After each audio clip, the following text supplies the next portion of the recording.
배드민턴 김태규 협회장, 안세영 포상금 정과 이력, 실체 터졌다. 문체부 100억 단위 정부 지원금 정지. 안세영이 대한배드민턴협회가 자체적으로 구성한 진상조사위원회, 조사위, 조사에 응하지 않고 있다.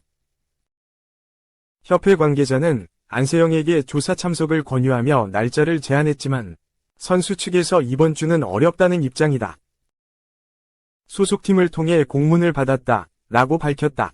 협회는 지난 16일 서울 송파구 소재 올림픽회관에서 김학균 국가대표팀 총감독, 이경원 여자복식 코치, 성재현 여자단식 코치를 불러 1차 조사를 진행한 바 있다. 협회의 자체 진상조사위는 문화체육관광부의 시정조치를 권고받은 상태다. 김태규 협회장 측근 인사가 포함된 현재 진상조사위는 이사회의 심의 의결을 거치지 않고 구성됐다. 이에 문체부는 주무관청 감독 권한, 민법 제37조를 활용, 적합한 절차를 밟아 이사회를 구성하라고 권고했지만 협회는 일단 1차 조사를 강행했다. 안세영은 지난 5일 열린 2024 파리 올림픽 여자단식 결승전에서 허빙자오, 중국을 꺾고 금메달을 획득한 뒤 그동안 대표팀 생활을 하며 겪은 선수 관리와 육성 시스템을 비난하며 대표팀을 떠나겠다고 선언한 바 있다. 논란은 일파만파 커졌고 협회는 보도자료를 통해 안세영의 주장을 반박했다. 문체부가 조사위원회를 구성해 조사에 착수했지만 협회도 같은 대위를 내세우며 조사위를 구성했다. 협회는 1차 조사를 마친 뒤 안세영의 말을 듣는 게 핵심이라는 입장을 전했다. 하지만 안세영은 협회 조사위를 신뢰하지 않고 있는 모양새다. 이미 문체부가 협회의 진상조사위 구성에 문제를 제기한 상황이다. 최유긴 인권위원장과 행정감사는 협회의 입장을 대변하려는 게 명백한 인사다. 소위 협회장 사람들이라는 평가도 있다. 안세영은 16일 개인 소셜미디어, SNS를 통해 협회와 진솔한 대화를 하고 싶다는 의지를 전한 바 있다. 하지만 협회 조사위 출석은 거부하고 있다. 협회는 객관성을 높이기 위해 협회 사업과 무관한 변호사를 조사위원으로 위촉했다고 밝혔지만 안세영 입장에선 공정한 조사가 이뤄지기 어렵다고 볼 수밖에 없다. 안세영은 16일 SNS 입장문에서 문체부가 진상조사에 나선 점을 반기며 선수와 협회가 제대로 소통하고 있는지, 선수들의 목소리에도 귀를 기울여주길 바란다 라고 했다. 안세영은 문체부 조사위의 결과를 더 믿는 모양새다. 19일 장미란 문체부 제2차관을 만나 대표팀 운영 시스템과 올림픽 준비 과정에 대해 자신의 생각을 전했다고 한다. 애당초 협회가 대화가 아닌 조사를 명분으로 내세워 사태 해결을 추진할 때부터 예견된 평행선이다. 안세영이 바꾸고 싶은 것은? 배드민턴 국가대표 안세영의 기자회견으로부터 모든 것이 시작되었다. 파리 올림픽 금메달로 온 국민의 눈과 귀가 안세영에게 주목되는 순간, 그는 스포츠계의 변화를 촉구하는 발언을 기자회견과 SNS를 통해 쏟아냈다. 선수들이 보호되고 관리돼야 하는 부분, 그리고 권력보단 소통에 대해서 언젠가는 이야기 드리고 싶었는데, 제가 하고픈 이야기들에 대해 한 번은 고민해 주시고 해결해 주시는 어른이 계시길 빌어봅니다. 시스템, 소통, 케어 부분에 대한 서로의 생각 차이를 조금씩 줄이고 모든 사람이 이해할 수 있는 상식선에서 운영되어 주시기를 바라는 것뿐입니다. 합리적인 시스템 아래에서 선수가 운동에만 전념하며 좋은 경기력을 마음껏 펼칠 수 있도록 지속적인 관심을 부탁드립니다. 안세영은 파장이 커지자 8월 16일자 SNS에 올림픽 우승 후 인터뷰 자리에서 부상에 관한 질문에 지난 7년간의 대표팀 생활이 스쳐가며 가슴속에 담아두었던 말을 하게 되었는데 그 말의 파장이 올림픽 기간에 축하와 격려를 받아야 할 선수들에게 피해를 주었다며 사과까지 했다. 문제 제기의 시기와 방법이 지혜롭지 못했다며 자세를 낮췄다. 극한 대결로 치닫는 요즘 정치권에서는 볼 수 없는 풍경이다. 시스템 개선을 바라는 문제 제기는 신선하고 용기 있는 행동이었다. 문제를 개인 불만에서 비롯된 것으로 치부하며 안세영의 눈높이가 손흥민과 김현, 아수준이라는 인신공격성 발언은 치졸하기 짝이 없다. 그가 제기한 구조적 문제는 그동안 스포츠계 전반에 걸쳐 오랫동안 묵인되어 오던 것들이다. 안 선수는 기자회견과 SNS 등에 여러 번 시스템이라는 표현을 쓰며 개인 문제가 아닌 시스템을 문제 원인으로 지적하고 있다. 정확한 관점이다. 협회 위주의 진상조사위가 꾸려졌지만 절차를 지키지 않았다며 벌써부터 말이 많다. 이렇게 진행된다면 희생양을 만드는 데만 초점이 맞춰지고 시스템 개선까지 나아가지 못한 채 흐지부지 될 가능성이 높다. 세월호, 용산 참사 등 대형 참사의 처리 과정에서도 누구를 처벌할 것인가에만 초점이 맞춰지고 예방과 재발 방지를 위한 근본적 시스템 구축에는 상대적으로 무관심해왔던 게 우리 현실이다. 누구를 처벌할 것인가, 누가 책임져야 하는가에만 관심이 집중되는 집단적 광기가 발휘되는 현상은 결코 바람직하지 않다. 최후의 관심은 시스템이 어떻게 개선되었나에 집중돼야 한다. 안세영이 쏘아 올린 작은 공은 한국 스포츠계의 변화와 개혁을 촉발하는 중요한 출발점이 돼야 한다.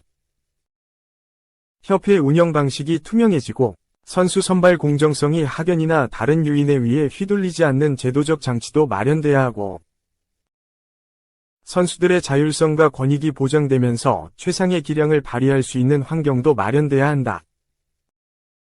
모든 선수는 스포츠의 주인공이다. 선수가 존재해야 협회도 존재하고 감독도 존재하는 것이다. 실력과 패기로 무장한 젊은 선수들의 겸손하면서도 타인을 배려하는 행동을 보라. 동메달 결정전에서 패배하고도 상대에게 다가가 포옹하는 신유빈. 다친 선수를 부축하고 함께 시상대에 오르는 박태준. 금메달을 딴 후 기쁜 마음을 억누르고 상대 선수를 찾아가 포옹하며 위로하는 김우진. 경기 중 넘어진 선수에게 손을 내밀어 일으켜 세워주는 오상욱. 이들에게 꼰대 같은 어른들이 만들어 놓은 낡은 시스템이 장애가 되어서야 하겠는가. 이들과 더불어 안세영이 쏘아 올린 작은 공이 스포츠계에서 출발하여 망가질 대로 망가진 정치권에도 커다란 변화의 바람을 일으키길 기대해본다. 안세영이 바꾸고 싶은 것은 유넥스나 나이키가 아니라 낡은 시스템인 것이다. 3. 호날두. 세 번째 맨유행 가능성 있다. 충격 예상 전 동료 루이 사하, 지도자로 복귀할 수 있어.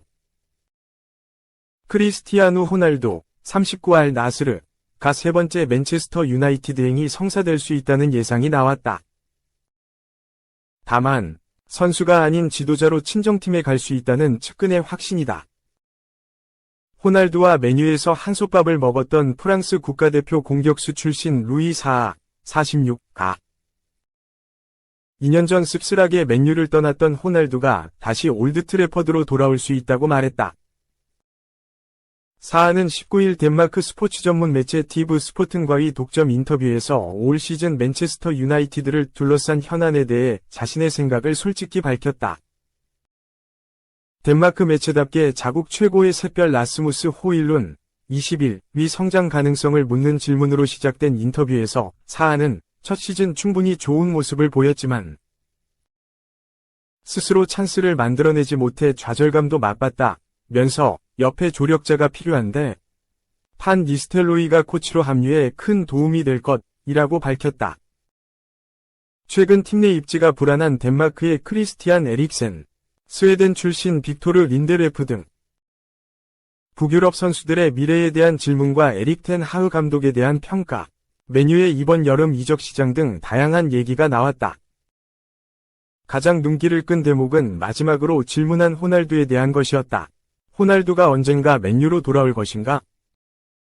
라는 질문에 사하는 자신이 경험한 호날두와 여러 상황 등을 종합하면 지도자로 세 번째 맨유행이 이뤄질 것으로 내다봤다.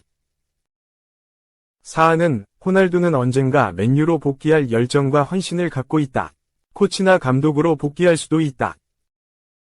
그의 두 번째 맨유 생활은 모두가 바라던 대로 끝나지 않았고 그것이 왜 그를 좌절시켰는지 알 수 있다 면서 그는 자신이 보아오던 젊은 선수들의 배고픔과 열정을 보지 못했다 며 2년 전 맨유를 떠났던 호날두의 당시 상황을 설명했다. 그러면서 이제 그는 코치가 되면 새로운 의사소통 방법을 찾아야 한다는 것을 알게 될 것이다. 이는 그가 클럽에 있었을 때처럼 가혹하거나 직접적이지 않을 수도 있다면서 그는 성공하는 방법을 알아내고 이를 위해 자신의 모든 지식을 활용해야 한다. 우리는 로이킨이 경영에 뛰어들어 성공하는 것을 봤다. 호날두 역시 감독으로서 자신이 해야 할 일을 이해하게 될 것이고 그가 성공하지 못할 이유가 없다고 생각한다고 밝혔다.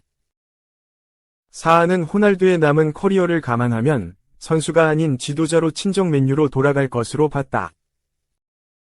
선수로 세계 최고 커리어를 쌓으며 때론 이기적이라는 비판도 받았던 호날두지만 지도자가 된다면 성공을 위해 소통 방식이 달라져 다른 유형의 지도자로 거듭날 것으로 예상했다. 호날두는 2019년 이탈리아 유벤투스에서 뛰던 시절 감독이 돼 덕아웃에 들어가는 대회는 관심이 없다고 밝힌 적이 있지만 완전히 문을 닫은 듯한 분위기는 아니었다. 당시 호날두는 지금은 코치가 되는데 관심이 없지만 언젠가는 지루해서 하고 싶을 수도 있을 것이다. 절대 안 한다고 말하진 않겠다. 네버 세이 네버며 현지 방송 DAZN과 인터뷰에서 말한 적이 있다. 호날두는 스포르팅, 포르투갈에서 뛰다 2003년에 불과 1200만 파운드, 약 208억 원, 이적료로 메뉴에 입단한 뒤 알렉스 퍼거슨 감독 아래서 세계 최고의 선수로 성장했다. 그는 메뉴에서 프리미어리그 3회 우승, 챔피언스리그 우승, 첫 발롱도르 수상을 거머쥔 뒤 당시 세계 최고 이적료인 1억 파운드, 1736억 원을 기록하며 레알 마드리드, 스페인에 합류했다. 이후 유벤투스를 거쳐 2021년 8월에 무려 12년 만에 맨유로 복귀했지만 2년간 54경기에서 27골 5도움을 기록한 뒤 2022년 여름에 맨유와 계약을 해지했다. 그해 12월 말 사우디아라비아 알 나스르로 향했다. 한편 호날두는 2024-25 시즌이 시작되자마자 사우디 슈퍼컵 2경기 연속골을 넣었지만 웃지 못했다. 준결승에서 한 골 1도움으로 팀의 결승행을 이끌었으나 18일 열린 결승전에선 알힐랄에 1에서 4로 역전패하며 우승컵을 들어올리지 못했다. 호날두는 이날 시상식에도 불참해 많은 비판을 받기도 했다.